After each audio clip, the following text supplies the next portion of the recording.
ये कोई एक कंफ्यूजन है पाकिस्तान तहरीक इंसाफ की पॉलिसी में। वो कहते हैं कि जी हम एंटी एस्टैब्लिशमेंट नहीं है, लेकिन इमरान खान साहब रोज नाम ले देते हैं किसी न किसी का और उसके बाद बड़ा प्रॉब्लम पैदा हो जाता है। ये कंफ्यूजन इमरान खान साहब के लेवल पे है या पार्टी के अंदर है?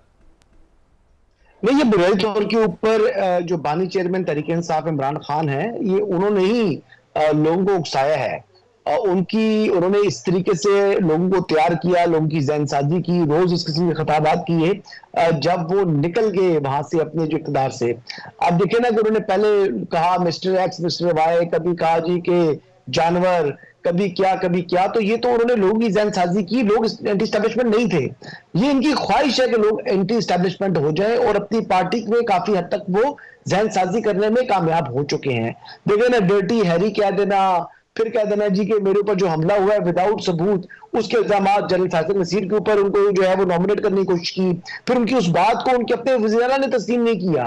तो ये वो उनकी अदाएं हैं, जो उनके वो अमल है जिसकी वजह से वो लोग किसी हद तक जो है वो मुखालिफ भी हुए हैं या उनकी जहनसाजी हुई है उनके अपने लोग, लेकिन उसके बावजूद वो नो में ही कर गुजरे। लेकिन आप ये देख लें कि एस्टैब्लिशमेंट ने फिर भी कितना फरागदिली का सबूत दिया कि आज 9 मई में मुलविस शख्स एक सूबे का वज़ीर-ए-आला है। इसके अलावा मुतअद्दिद लोग जो 9 मई में मुलविस थे वो आज भी मुख्तलिफ ऐवानों का हिस्सा है, लेकिन अभी उनके मुकदमात जो है वो अदालतों में मौजूद है। इसके बावजूद एस्टैब्लिशमेंट अगर चाहती तो इनको पहले ही डिस्क्वालीफाई करा देती, लेकिन वो उन्होंने इस तरह नहीं किया। फिर भी अवाम की राय का एहतराम हुआ है और इसके बावजूद अभी भी बानी चेयरमैन तहरीक इंसाफ खुद एंटी एस्टैब्लिशमेंट है। लेकिन जो लोग किसी टाइम पर एंटी एस्टैब्लिशमेंट हुए लेकिन अब वो एस्टैब्लिशमेंट के साथ मिलकर मुल्क की फलाह और तरक्की के लिए काम करना चाहते हैं, जैसे उनकी पूरी सूबाई काबीना और उनके वजीर आला वो चले गए कोर कमांडर जो है पेशावर के पास, वहां पर बैठकर जो है ब्रीफिंग दी, जो कि खुशाइन बात है, एक हेल्दी साइन है। तो इसी किस्म के रवैयों को फरोग पाना चाहिए। और मजे की बात आपको बताऊं कि जब उनकी मुलाकात हुई तो उनके पार्टी के सेक्रेटरी जनरल रऊफ हसन साहब तकदीद कर रहे थे कि जी हमारे वज़ीरा तो गए हैं लेकिन हमारे वज़ीर-ए-आला नहीं गए। लेकिन बाद में जो है ये बात सामने आ गई कि जो वज़ीर-ए-आला साहब हैं वो भी गए, जो कि अच्छी बात है और इस तरीके से एक वर्किंग रिलेशन होना चाहिए। और इसी तरीके से जो एस्टैब्लिशमेंट के ऊपर ये हमला कर गुजरे हैं, इनका कॉन्फिडेंस बिल्डिंग मजी रही है, इट्स अ सीबीएम। और फिर आने वाले दिनों में जो हालात है वो मजीद बेहतरी की तरफ जा सकते हैं, लेकिन जिस तरह के जो हालात बेहतरी की तरफ जाते हैं फिर बानी चेयरमैन इस किस्म का बयान दे देते हैं जिससे वो जो एतमाद बनता है वो उसकी दीवार गिर जाती है। बिल्कुल सही बात। अच्छा ये फरमाइएगा निसार साहब, ये वैसे आपकी कोई कंफ्यूजन है या वाकई कंसेंसस है कि हम एंटी एस्टैब्लिशमेंट नहीं है, और फिर ये जो खान साहब की तरफ से नाम लिए जा रहे हैं ये मेरा ख्याल गलत बयानी कर रहे हैं? जो साहब मैं ना इस बात को बढ़ावा देने से गुरेज करते हुए एक रिक्वेस्ट करूंगा आपके फोरम से पूरे पाकिस्तान की लीडरशिप को, अफवाज पाकिस्तान को, साने 9 मई के ऊपर आप ट्रांसपेरेंट इंक्वायरी जरूर कराएं। किससे? कमीशन बनाए, आए सारे मैदान में। उस कमीशन को कहां मानेंगे आप? नहीं, क्यों नहीं मानेंगे, हमारे साथ बैठ के बात करें, कमीशन बनाए। ठीक है, बात करना आपको गवर्नमेंट से बात करनी पड़ेगी, फिर तो तैयार हो जाएंगे आप। गवर्नमेंट कमीशन बनाने के लिए तैयार है, तो गवर्नमेंट कमीशन बनाने के लिए तैयार हो जाए, कमीशन बनाएगा ना। नहीं तो सब ईवान में बैठे हुए कमीशन बन जाए, ये जितनी भी जो अपना डिवीजन है ना ये खत्म हो जाएगी। ठीक है, ये सारी ये बुनियाद ही 9 मई बन गई है। ठीक है जी, और नून लीग ने अपना वतीरा बना लिया। 9 मई पाकिस्तान पे जुल्म हो गया, अफवाज पाकिस्तान पे हमला हो गया, हमारे शोहदा पे हमला हो गया, किस किस मतलब के इल्जामात से हमको जो है गुजरना पड़ा।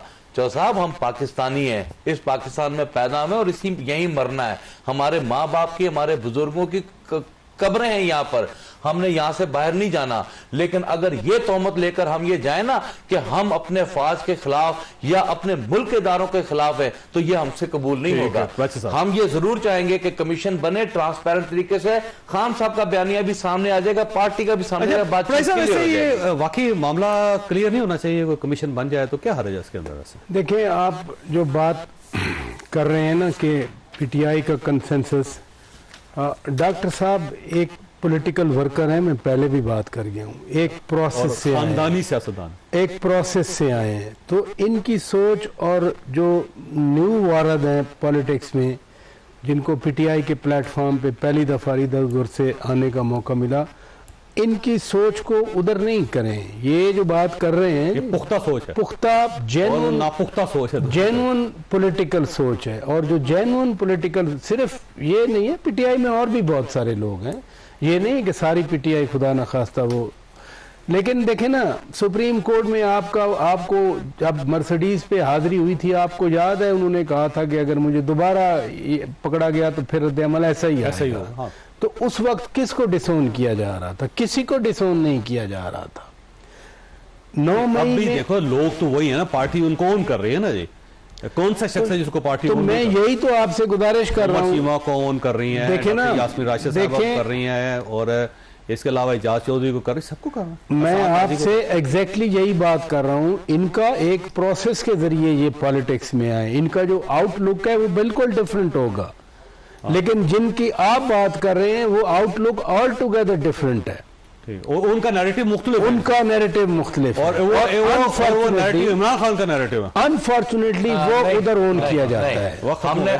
हमने अपनी पार्टी में बैठकर ये बात हमेशा की है कि हम कोई ऐसी बात नहीं होने देंगे अपनी पार्लिमानी मीटिंग में भी जिससे जो है गलत तासुर जाए। तो हम बहुत मोहतात अंदाज में जो है अच्छी बात है, इदारों के साथ खड़े हैं। अच्छी बात, कोई बात नहीं अच्छी है। बात। जो लोग मुलव्वस है 9 मई में, एक फाइनल टिकट्स भी दिए हैं, एक फाइनल चीज, एक फाइनल मेरे ऊपर FIR दी किस बात की है? मैं मुलव्वस ही नहीं हूँ। आ जाए कर लें, कहाँ इंक्वायरी करानी है, जहां कहे मैं हाजिर हूँ। एक फाइनल चीज जो आपने मुझसे सवाल पूछा था, क्या उन्होंने नाम लिया है, ये खान साहब का ट्विटर हैंडल है, ठीक है, उस पे स्टेटमेंट चढ़ी हुई है जिसमें बाकायदा तौर पर उन्होंने कहा कि जनरल आसिम मुनीर मेरी बीवी को सजा दिलवाने में बराह रास्त मुलव्वस। ओके, फसद आपने गुफ्तगू सुनी।